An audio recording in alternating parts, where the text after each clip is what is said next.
estimate your administration has released into the country over the last 3.5 years? Well, I'm glad you raised the issue of immigration, because I agree with you. It is a topic of discussion that people want to rightly have. And you know what I'm going to talk about. Yeah, but right do you, now, just a number. Do you think it's 1 million, 3 million? Brett, let's just get to the point.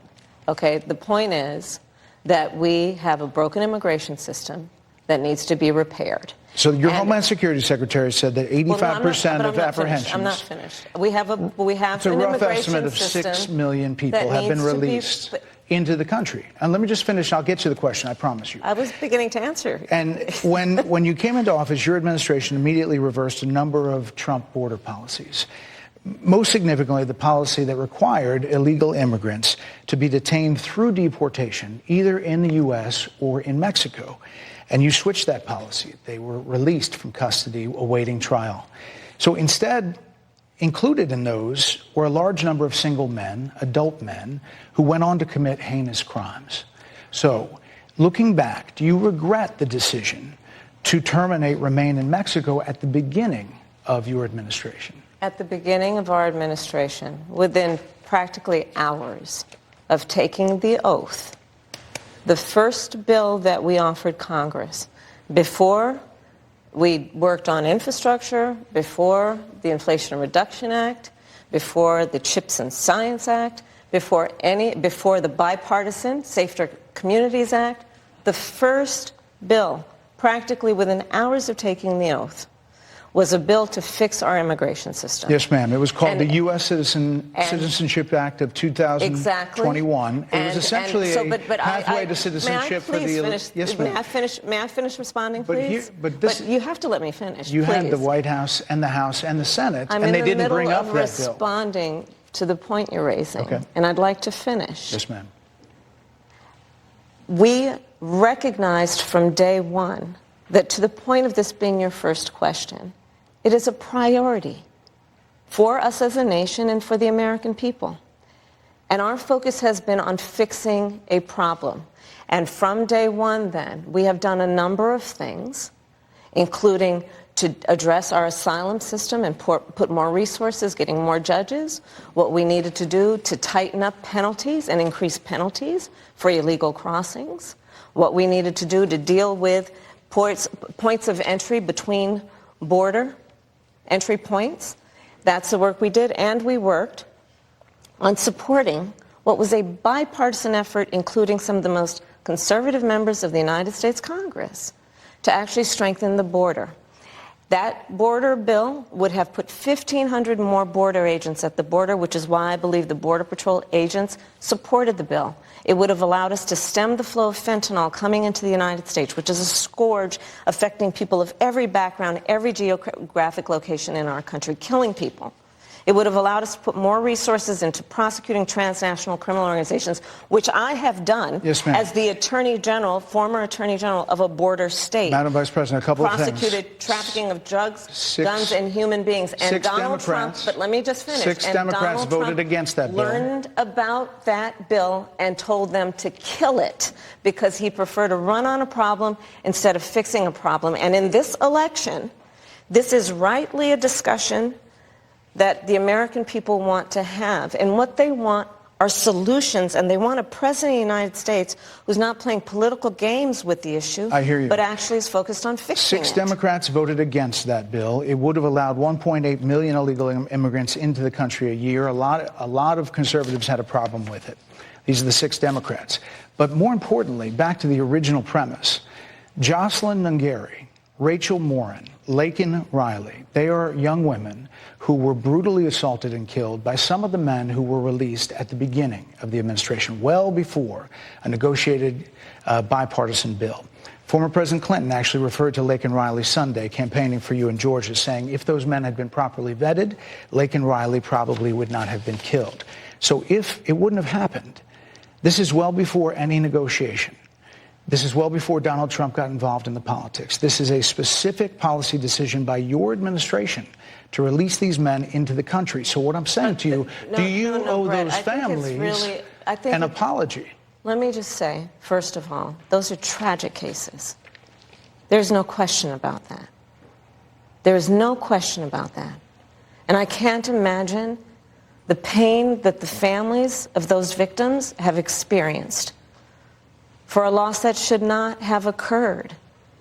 So that is true.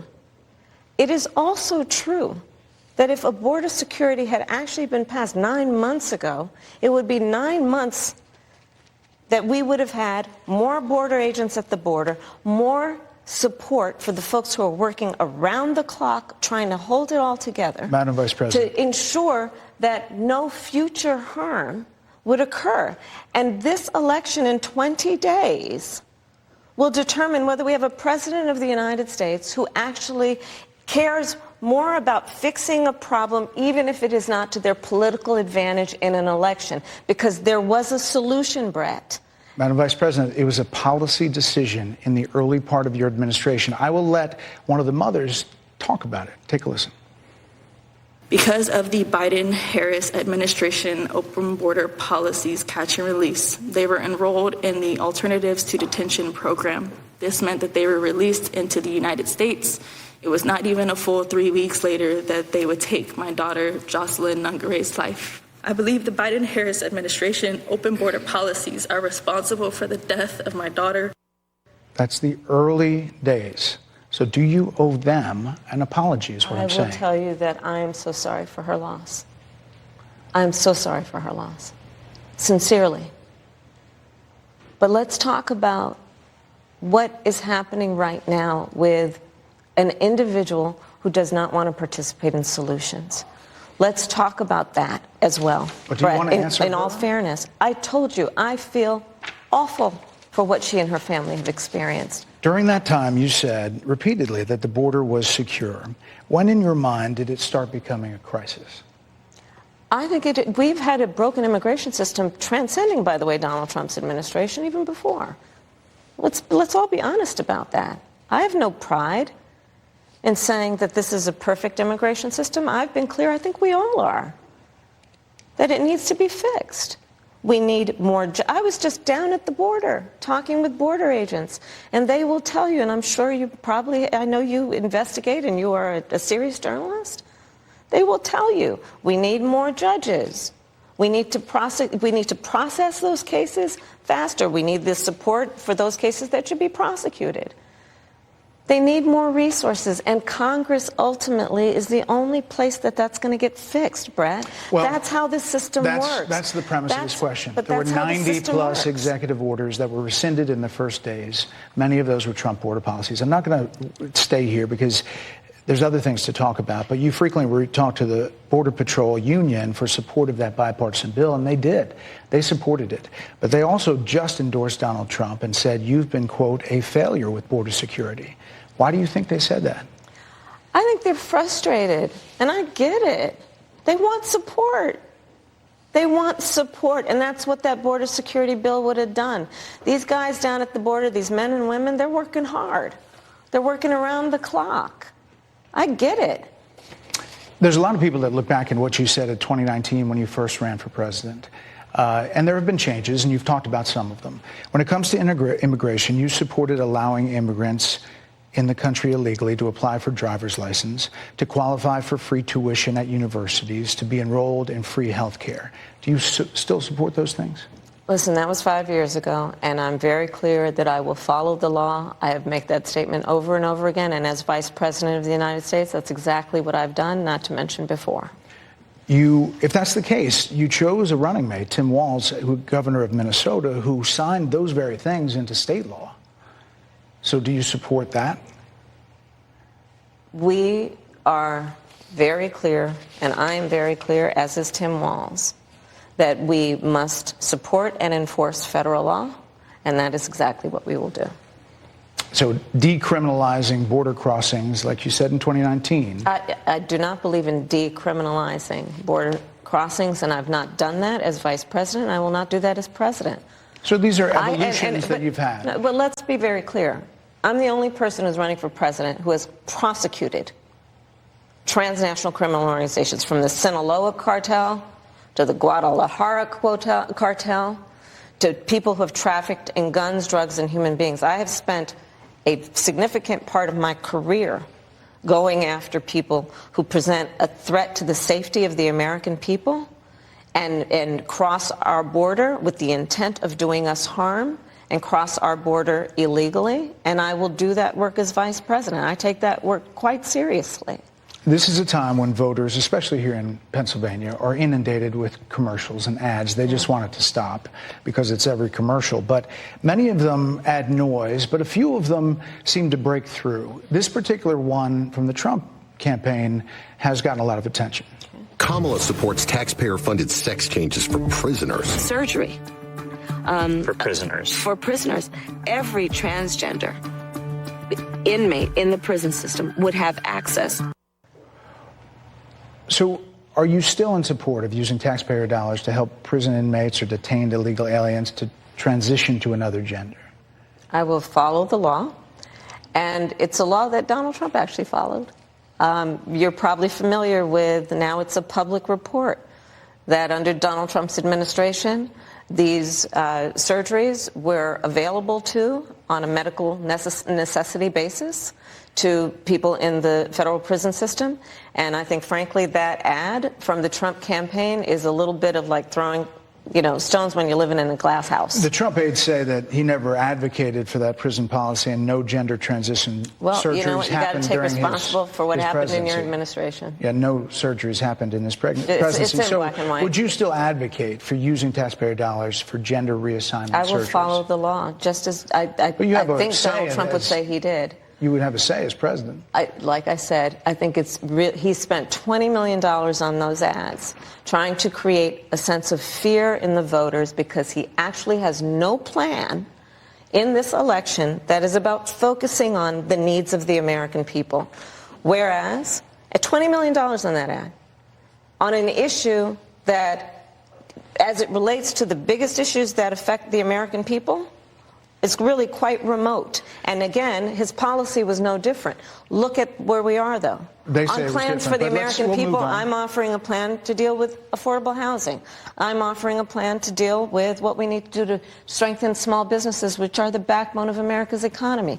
I am offering a plan that is about taking care of young parents and giving them the support they need. My plans for the economy will strengthen the economy, as have been reviewed by 16 Nobel laureates, Goldman Sachs, Moody's, and recently the Wall Street Journal, which have all studied our plans and have indicated my plans for our economy would strengthen our economy, his would make them weaker, would ignite inflation and invite a recession by the middle of next year. Those are the facts. Why do you think more people say they trust him on the economy than they trust you? I think that when you look at an analysis of our plans for what we would do as President of the United States, it has been clear to those who study and understand how economic policy works that moving forward, because I do believe the American people are ready to turn the page on the divisiveness and the type of rhetoric that has come out of Donald Trump. People are ready to chart a new way forward, and they want a president who has a plan for the future and a plan that is sound and will strengthen our country. My plan for the economy does exactly that. His plan would be, again, to give tax cuts to billionaires and the biggest corporations in our country and blow up our deficit. It's interesting you said turn the page, Madam Vice President. You were asked on 2 different shows last week what, if anything, you would do differently than President Biden. Here's what you said. Would you have done something differently than President Biden during the past 4 years? There is not a thing that comes to mind in terms of, and I've been a part of most of the decisions that have had impact. Under a Harris administration, what would the major changes be, and what would stay the same? Sure. Well, I mean, I'm obviously not Joe Biden. I noticed. And so that would be one change in terms of... Yes. But also, I think it's important to say with, 28 days to go, I'm not Donald Trump. So... You're not Joe Biden, you're not Donald Trump, but nothing comes to mind that you would do differently? Let me be very clear. My presidency will not be a continuation of Joe Biden's presidency. And like every new president that comes into office, I will bring my life experiences, my professional experiences, and fresh and new ideas. I represent a new generation of leadership. I, for example, am someone who has not spent the majority of my career in Washington, D.C. I invite ideas, whether it be from the Republicans who are supporting me, who were just on stage with me minutes ago, and the business sector, and others who can contribute to the decisions that I make about, for example, my plan for increasing the supply of housing in America and bringing down the cost of housing, addressing the issue of small businesses, which is about working with the private sector to bring more capital and access to capital to our small business leaders, including my plan for a $25,000 down payment assistance for first-time home buyers and for small businesses, extending the tax deduction from $5,000 to $50,000. We've heard a lot about those plans in recent days. Your campaign slogan is a new way forward, and it's time to turn the page. You've been vice president for 3.5 years, so what are you turning the page from? Well, first of all, turning the page from the last decade in which we have been burdened with the kind of rhetoric coming from Donald Trump that has been designed and implemented to divide our country and have Americans literally point fingers at each other. Rhetoric and an approach to leadership that suggests that the strength of a leader is based on who you beat down instead of what we all know. The strength of leadership is based on who you lift up. The strength of an American president, which is one who understands that the vast majority of us have more in common than what separates us. Madam Vice President, more than 70% of people that is tell about turning the page on rhetoric that people are frankly exhausted of, Brett. More than 70% of people tell the country is on the wrong track. They say the country is on the wrong track. If it's on the wrong track, that track follows 3.5 years of you being vice president and President Biden being president. That is what they're saying, 79% of them. Why are they saying that? If you're turning the page, you've been in office for 3.5 years. And Donald Trump has been running for office. But you've been the person holding the office. Come on.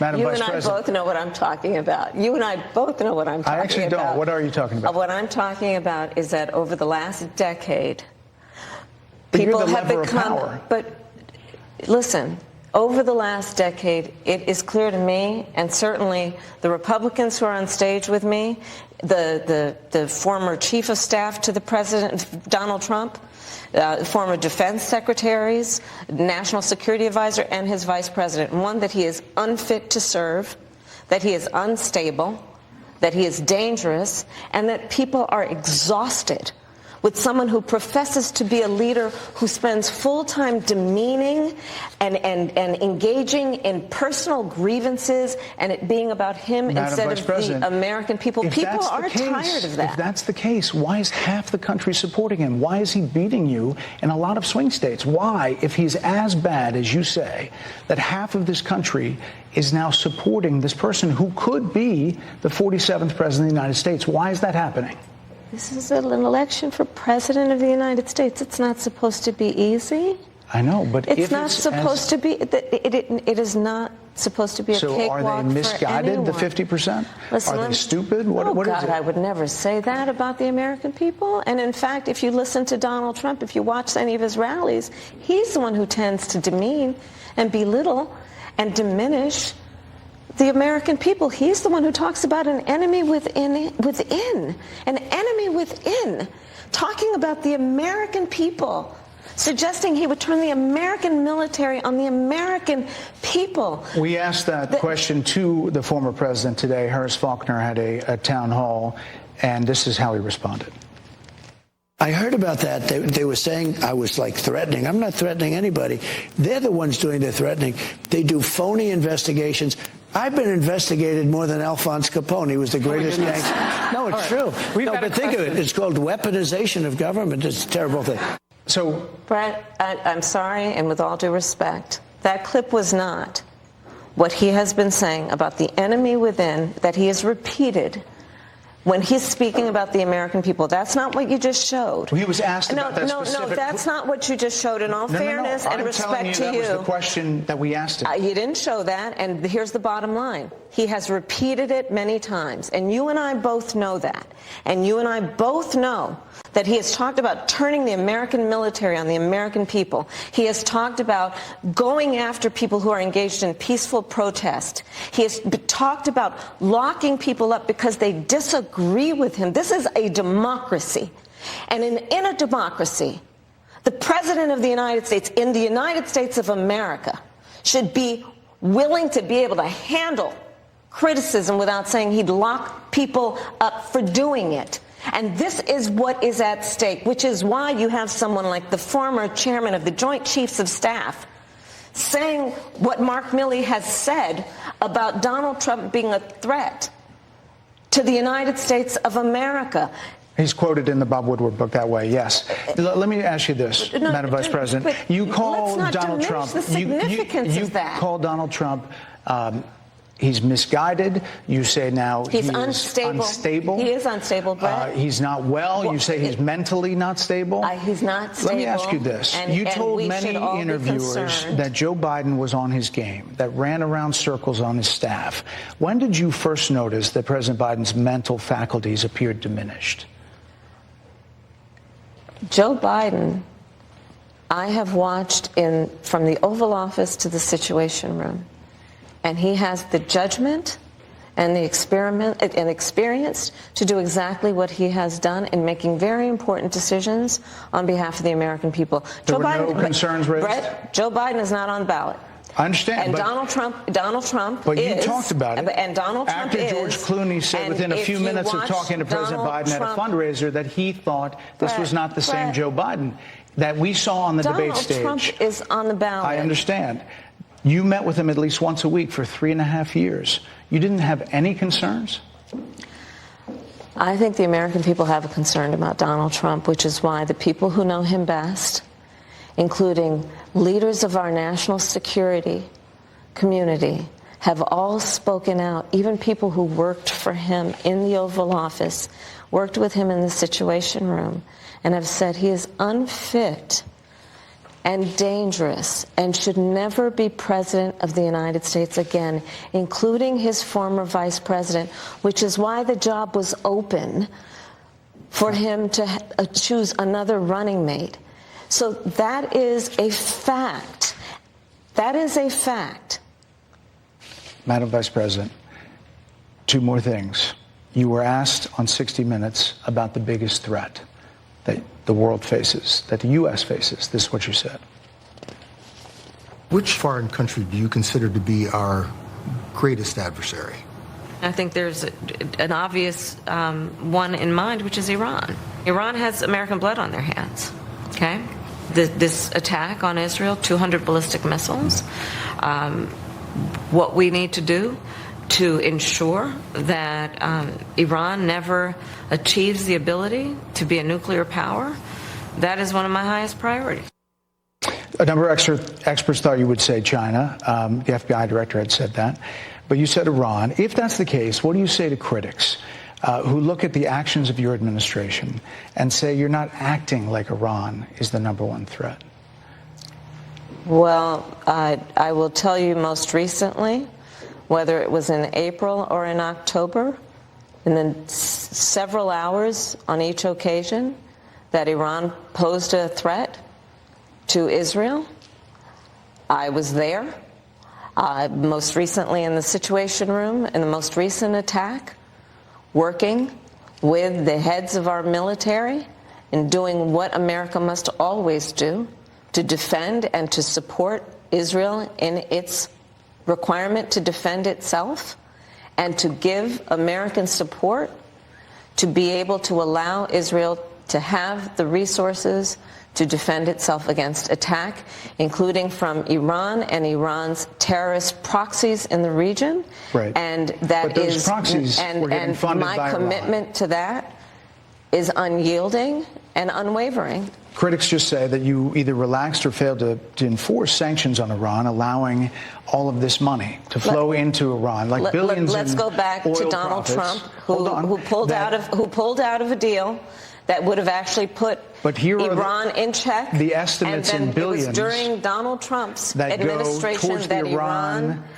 regime. That we had an American military base that was attacked, where American soldiers suffered traumatic brain injuries, and Donald Trump dismissed them as headaches, not to mention Madam how Vice Donald President, Trump has, all of this money has treated that and has talked gone about in the America's past few military years, and military service people, critics calling say them that it goes to suckers and Hezbollah, losers, Hamas, has diminished and the Houthis. significance. We're talking over each other. I apologize. Well, I would like that we would have a conversation that is grounded in full assessment of the facts, which includes, I think this interview is supposed to be about the choices that your viewers should be presented about this election, and the contrast is important. Yes, ma'am. And on the subject of Iran, I am offering what should be an important contrast that is presented for folks to make a decision and there are critics that they feel who look at what the administration did and say and think differently.